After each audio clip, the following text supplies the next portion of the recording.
Good evening, everybody. Yeah, I know you're few in number, but I think you can be louder. Good evening. That's it. This is for Padma. Okay.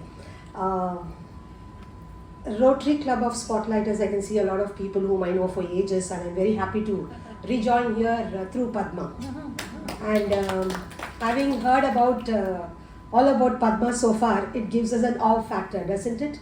Because she's been doing a very incredible job in various laterals. So I think it's great to know. And when she invited me, I said fine, because she, the way of inviting was humble, simple, from an author. Okay, and she was referred by Devi, whom I think we go a long way. And good to see Barbara, Devi, Sujata, and Raji, and many more also whom I know. Before coming to the book, I asked her for the book, because a book launch needs to be justified. It's not something where we come and say, hey, congratulations, you've written a book. I know the hard work that takes in writing a book, being an editor of a magazine for 19 years. And every month, going through various articles, in a very, very, very perspective way. So it is not easy. And when I read this book, honestly, let me tell you all, not in front of the author, everybody should buy this. I just went through it in a glimpse, and I want to see a few quotes, though he has taken up the first hand of telling it. Okay. But still it's okay, I have my own way. Okay. See, this is around 300 pages, approximately 330 pages, and she has written about the women of equality, about politics, about education, society, how you have to be in the society, and what are the points of view which has been imposed on us without we realizing that it has been imposed on us. We don't even realize it. So all these things are coming in a chapter-wise in the whole book, which is very simply written but with very good words. Okay, the words are really nice, very well articulated, not in simple language, but in a language which will make you think that, oh, these are the words that are there which can describe a woman, both in the pros and the cons of a woman, on either way. So it is something wonderful there, and the ultimate thing is future we fight for. I don't think so we have to fight for it, we will get it. Okay. So now in the first page, first chapter which I liked was, the topic is about invisible chains. I think that is what all of us have undergone. We do not know there are so many chains around us. So her beautiful chapter opening as invisible chain makes it very connected to all of us. Okay. And I would like to say that we are in the middle, sandwiched between the way we were brought up and how we are bringing up our children. So I think we are sandwiched in between to know the past, to be in the present, and to know about the future. So a few words here is that, consider the expectations placed upon women. There is an unspoken rule book, a coded language of behavior that women are expected to adhere to. Even in the 21st century, women are still grossly underrepresented in positions of power and influence. She starts with this, and it goes on. And also the silent voices is another thing which she has given here, which the countless women whose voice have been silenced, their contributions overlooked, and their potential stifled down to the iron grip of the Petticoat Policy. I like the title itself, Petticoat Policy. And then the Petticoat Policy shaping our society and its norms for centuries. It has been lurking in the shadows. So this is how she starts the book. And I want you all to read the other things. I'm going to the last chapter. Okay? So in this, she has put about the dream of equality. See, there was an age when it was a suppression. But now we are in the phase of equality. So this equality will have to be recognized, appreciated, and also acknowledged by the men. And also by the women. So that it makes really a worthwhile travel. And she's also said, let's strive for true equality. I like the word true in that, because there is something where we always look at equality and say that sometimes, because it's a women forum, I'm telling, some women stupidly ask for equality. The reality of life. So she has mentioned it as true equality. So where you need to be equal, you need to be equal. And she's also mentioned this is not just a dream, this is called to action. I'm sure we have to be on action now and not make it a dream. It has to be a reality for all of us. And this is our future, and this is a dream for equality. And she has also mentioned the hope for tomorrow lies in us. As I told you all, we are responsible as a mid-age people. I'm not talking about the age, I'm talking about our parents and the next generation, the middle gap people. Okay. The hope for tomorrow lies in us, commitment to equality, in our determinations to effect change, in our courage to stand up for what is right. So we have to know what is right and we have to follow that and fight for it. It's not a mere concept. Petticoat policy is not a mere concept but a necessary change. So you see the words that she has been using, true equality, and then dream into reality, and then now it is coming to it's a necessary change, and next she says about come to action. It is a plea to every father, brother, husband and son to stand up and support the women in their lives. So normally what happens is we think only the husband is against us. It is not like that. Okay, she's talking about everybody put together.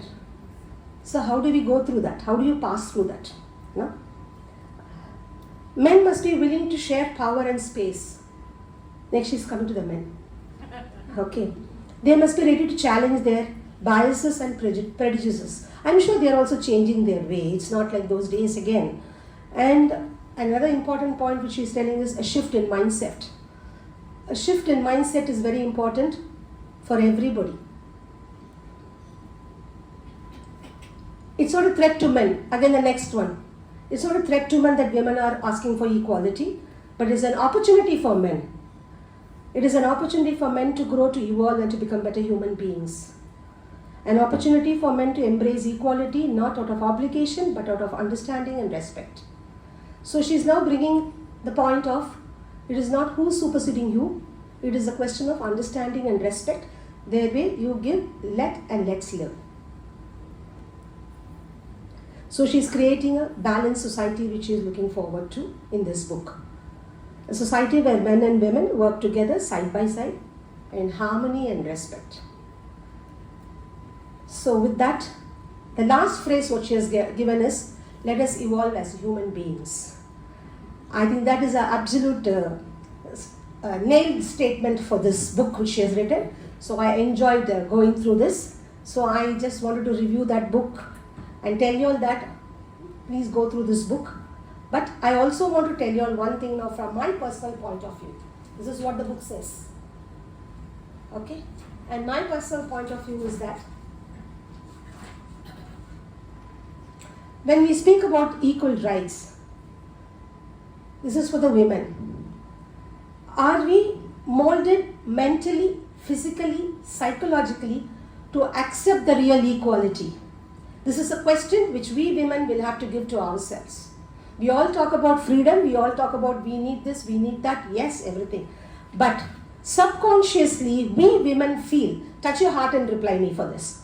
We as a woman always want to score above the line in everything, wherever we go, whether we are suitable for that or not. Touch your heart and reply to me. Don't you think as you enter the place, you say, hey, I am a woman, I need to have a better look at me, better way of how I should be greeted, better way of how I should be. Are we working like the men and saying, hey, you look at me or not, I am going inside. You tell me what you want, but I am what I am. We don't tell like that. Somewhere, we are the same old inside. So we have to change that and accept what is happening around us when we want to grow globally and accept that we are standing for equality, not only with the materialistic part, even with the behavioral part.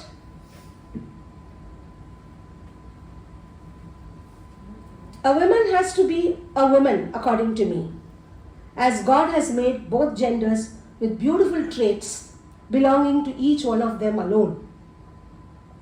Adaptation to anything that is good to us or feeling deprived is a welcoming note. Not at the consequences of losing the originality. Because as I told you all before, we are in the phase to tell the next generation how responsible you have to be without losing your originality, how you have to fight for equality without losing your originality, and how you have to move forward being the same but ambitious enough to fight the world. It's a very thin line. We lose that line, we will be searching for our daughters and daughters-in-law and sons-in-law. So this era parents, both men and women, have a greater responsibility towards changing the society. We are the shadows of our parents. Sandwiched with the traditional learning, this is how we were brought up, all of us for that matter. Sandwiched with the traditional learning and the current techie learnings. So by the time we came to this techie learning, we were almost traditional by heart. It was screwed into us. So because of that, this adaptation we could do, knowing our borders and knowing our limitations. But the next gen, we have given them more liberty because exposure is more, travel is more, learning is more. So now, who has to be cautious? Good or bad, all of us will have to pass through the changing time. Let us be careful in our expectations, be genuine in our expectations, and true to ourselves on what we are and what we want.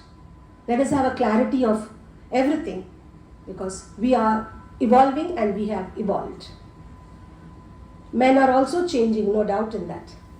Women are also changing.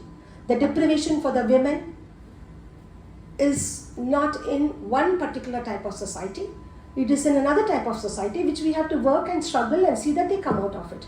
But the metropolitan who are already halfway, 75% or 100%, each one of you all should take up a responsibility to see that you bring a change individually, whether it is noticed by the society or not noticed by the society.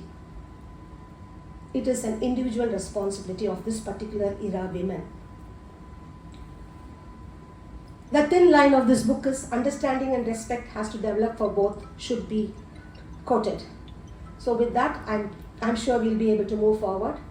And I hope I don't come and stand here for the dhoti policy in the few years to come about. Let's finish with the petticoat policy. Let's change the society so that it becomes like equality, understanding, harmony, love, and giving respect for each other. Because sometimes we find that the other way is also moving in some places. That's what, touch your heart and understand and tell me. I don't want to go into that deeper heart. Because there are so many this gen boys after marriage or even before marriage, or even the daughters before marriage or after marriage. It is very difficult. It is very difficult. So I think we have to take care of that also and pass on the right information and fully appreciate the petticoat policy, ma'am. And thank you for inviting me. It's a pleasure being here. Thank you so much.